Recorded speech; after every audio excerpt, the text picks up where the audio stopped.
Okay, folks, what we're going to be looking at today is editing prose rather than editing comics. I started reading this self published novel and I copied the text of the first page of the third chapter from the novel. So there is a prologue, there are two chapters, and then there's this third chapter, and it is this third chapter whose first page or so about a first page of text I'm going to be addressing. Now, one of the things that I noticed about the book was that the book is not very well structured. This really should be the first chapter of the book. You should have the prologue, and then you should have uh, the not the two chapters that are right now chapters 1 and 2. You should have this chapter, and then when chapters 1 and 2 become relevant to the main plot of the book and to the character described here specifically, then that's when those chapters should appear. So already this book has a structural problem, and now we're going to see some structural problems with the opening paragraphs to the third chapter, which I think should be chapter 1. And it's a self published work, so what are you going to do? But what I want to do is demonstrate how people need editors. Because there are a lot of people out there who think, well, I've read it over myself a bunch of times, and I'm sure I've seen everything there is to see, and there couldn't possibly be anything that I could possibly improve about my work. And it's an easy trap to fall into. And it isn't until somebody with an outside critical eye takes a look at it that you realize, it looks like there was room for improvement after all. So let's get into it now and start from the top. Because she had once been surprised by monsters, she now spent her entire life surprising monsters in return. To be frank, there wasn't a whole lot for her to do, but what she did, which was important, she did because of the boys on the mountain. But that was years in the future. Her mother was a hiker, and I'm going to stop now for a second because one thing you notice is that this is mostly foreshadowing text. And moreover, you've already got a little problem with the punctuation because anytime you end a sentence with an ellipse, you do 4 dots, not just 3. But because this is foreshadowing text, I would say put it in italics because that way you have it in a different tone. This is important because it's important to the entire theme of the book. It's foreshadowing what's to come, and it separates this little part out from the rest of what's to come. So let's continue on. Her mother was a hiker, and her father was a grumbler. Now, here's a little bit of a problem. What does the word grumbler mean? I mean, to me, that means complainer, and the author is from Canada and has lived in various places, so I don't know exactly what grumbler is supposed to mean in this context, but in the States, at least, it has a negative connotation as a complainer. And one of the things that I find out reading about her father later on in the book is that he's a rather positive person and he's a good person and he's kind of a protagonist in the story. So to give him this negative label outright is not a good idea. And so, what is it that he's really trying to say, or the author is really trying to say about the father, is that the father is a talker rather than a hiker. And it also would help to be more comparative in this sense, where it says her mother was a hiker, but her father was more. Her father was more of a talker. And I've kind of looked at this a few times and come to the conclusion that this would probably be best. Her father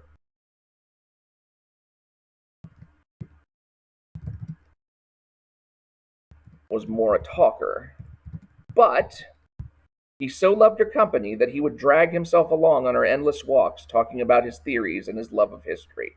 Now, the reason I like this sentence better is it basically says that her mother and her father are really different people, but her father so loves her company that he's willing to compromise for the sake of sharing her company and do something he's not accustomed to doing, which is walk a lot. And so here we get an idea of uh, the two differing characteristics of her parents and then the bond that exists between them. Moving on, she generally guessed that her father's talking had turned into a kind of pleasant background noise for her mother, like crickets or distant thunder. This sentence is descriptive of the experience of father and mother walking together, and because that's really just a description, I would not separate that into a new thought with a paragraph break. So let's just leave that as a single paragraph. Now we actually get introduced to the main character herself. Her name was Alice, and she had once had a sister named Ruth. Ruth had fallen from a high hay bale, had broken her neck, and died immediately. Her parents had gone through a long, dark period of grieving, emerging only when her father's dark sense of humor pronounced the family to be totally ruthless. It was a dangerous joke, but sometimes a flash of bitter humor in the face of the dark gods of brutal circumstances can be more of an exorcism than a provocation. Nothing wrong with that paragraph. They had tried to have another child, but Alice's mother was in her 40s, and although lifespans had been extended enormously, no technology had been found to rejuvenate a woman's eggs. There were almost no babies available for adoption, so they had contented themselves with their single remaining daughter, and through a prodigious effort of will, they refrained from overprotecting her. They let her wander in the world of her own accord at a relatively early age. Now, there is one kind of problem with these two paragraphs, and it's the fact that they focus on the girl and through the parents and the parents through the girl. So why not if this girl is actually your main character, why aren't you introducing her first? In fact, I think the book would be better if it did introduce her first. And so I'm going to move these two paragraphs up above the description of her mother and her father. Because we start with the girl, we should continue with the girl, and then through the girl into her parents, and then we can learn more about her parents, and then finally we'll conclude with this portion. Her mother loved to walk, but her father loved to move, as in houses, locations, entire environments. The world is a dish of endless experiments. Who knows what we will like the best?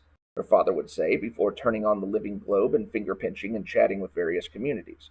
And that's as far as I'm going to get into the book. But I want you to just take a notice of the flow of how things go now. Because she had once been surprised by monsters, she now spent her entire life surprising monsters in return.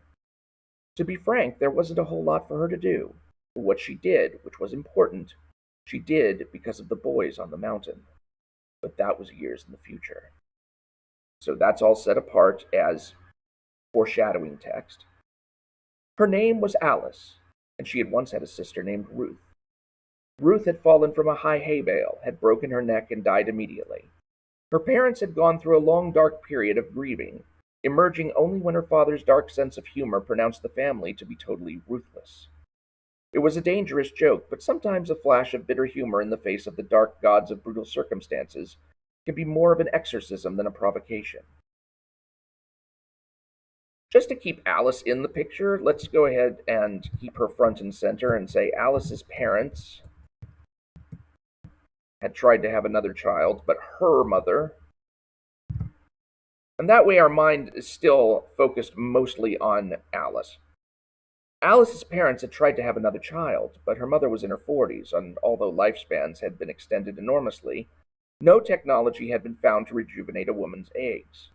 There were almost no babies available for adoption, so they had contented themselves with their single remaining daughter.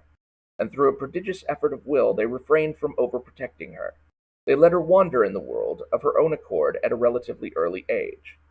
And you see, this fact that they are, we're focusing on Alice now is why I wanted to really begin and end paragraph with her. Now we're going on to the description of her parents. Her mother was a hiker. Her father was more a talker, but he so loved her company that he would drag himself along on her endless walks, talking about his theories and his love of history. She generally guessed, let's go ahead and say Alice, because we've been talking about the mother.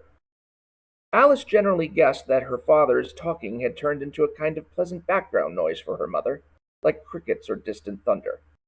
It's always important to make sure we know who's talking at any given time, and when we're drowning in an overabundance of pronouns, her mother, her father, and these are possessive pronouns, but still, when we get to the she, it's like, well, we've been talking about her mother, or, well, we've been talking about a mother as the subject of so much and the object of so much that we need to make sure we know we're switching back to talking about Alice here. But Alice generally guessed that her father's talking had turned into a kind of pleasant background noise for her mother, like crickets or distant thunder. Her mother loved to walk, but her father loved to move, as in houses, locations, entire environments, and then yada yada yada yada.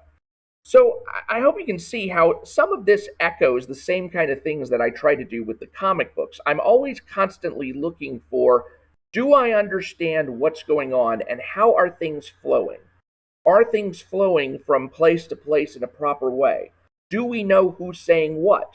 Do we know about whom we're saying what? And all of that plays out just as well in text as it does in comics. And one of the things that I want you to realize, and this is kind of the punchline to everything that I've been doing, is that this is not a first novel from this person whose work I'm reviewing right here. This is actually the fourth, fifth, maybe sixth novel that this person has done. And yet, look at all the changes that I had to make in order to make this a more understandable first page of a first chapter with better flow. And you would think that an author who has had so many published works to date, both nonfiction and fiction, by the way, would be able to see things like this and realize these things for himself. And yet, he just passed right by and they actually made it into the finished product. So, even the most experienced of writers need an editor. What does that say about the people who are first time writers? What does it say about the people who are novices by comparison? And that's why I feel like there's a lot of people out there with ego that says, "Oh, I can do it. I'm doing it just as well as anybody else. I've done nothing that needs correction. This is as good as it could possibly get, and anything that could possibly improve the book is just nitpicking, and it's not worth my time." No, anything that you can do to help the reader understand and read through your book more cleanly in one flow without having to stop and think, who am I talking about? Who's the voice of this particular section? Who is the focus of this particular section? Anything you can do to make things clearer, and then you can move forward and you will deliver a technically clean book that the only thing that people will be able to say about it is that they either enjoyed it or they didn't, but they won't be able to say that there's anything wrong with it. So, I hope you enjoyed this session of prose editing, and please do subscribe, like if you found this informative, and please join me on social media. Right now I'm on gab.com. I do plan on joining Truth Social this weekend, so start looking for me there. And I'm on YouTube, BitChute, and Rumble. Other than that, have a good one. I will talk to you later.